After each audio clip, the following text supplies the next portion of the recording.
السلام علیکم دوستو، ایک ریڑھی والے کی کہانی عزم اور حوصلے کی مثال بیان کی گئی ہے۔ یہ کہانی ایک عام مگر غیر معمولی شخص کی ہے جس نے حالات کے سامنے جھکنے سے انکار کر دیا۔ کراچی کی گلیوں میں ہر روز ایک شخص سبزی کی ریڑھی لگاتا تھا۔ نام تھا حسن۔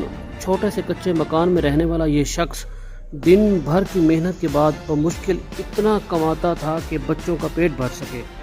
بیوی بیمار رہتی تھی، 2 بیٹے اس کے اسکول جاتے تھے۔ کئی بار سوچا کہ بچوں کو اسکول سے نکال کر خود کے ساتھ کام پر لگا دے، لیکن دل نہ مانا۔ حسن کہتا تھا، میرے بچے وہ زندگی نہیں جئیں گے جو میں نے جھیلی ہے، ان کا مقدر تعلیم ہے، مشقت نہیں۔ ایک دن بارش اتنی شدید ہوئی کہ اس کی ریڑھی کا سارا سامان بہہ گیا۔ اگلے دن جب وہ ریڑھی لے کر نکلا تو پاس پیسے نہ تھے، مگر چہرے پر امید کی چمک باقی تھی۔ لوگوں کے طعنے دیے، دوستوں نے کہا چھوڑو یہ سب، کوئی اور کام کرو، قسمت تمہارے ساتھ نہیں۔ مگر حسن ہر روز یہ کہہ کر نکلتا، جب سانس چل رہی ہے تو ہمت کیوں نہ چلے۔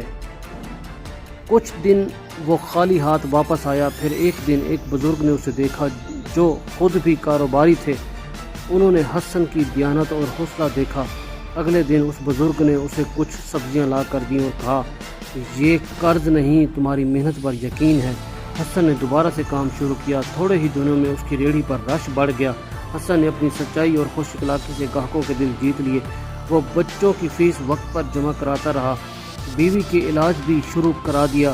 5 سال بعد حسن نے اپنی چھوٹی سی دکان کھول لی۔ اب وہ صرف سبزی فروش نہ تھا بلکہ دوسروں کو روزگار دینے والا بن چکا تھا۔ جو لوگ اسے طعنہ دیتے تھے اب اس کی کامیابی کی مثالیں دیتے ہیں۔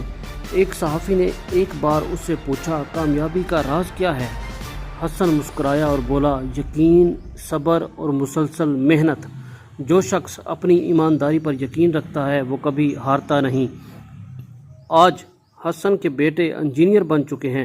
وہ خود تعلیم یافتہ نہیں تھا، مگر اس نے اپنے خواب بچوں کی آنکھوں میں بسا دیے تھے، اور یہی کامیابی کی اصل تعریف ہے۔ حالات چاہے جیسے بھی ہوں، امید کا دامن نہ چھوڑو۔ دیانتداری اور محنت ہمیشہ رنگ لاتی ہے۔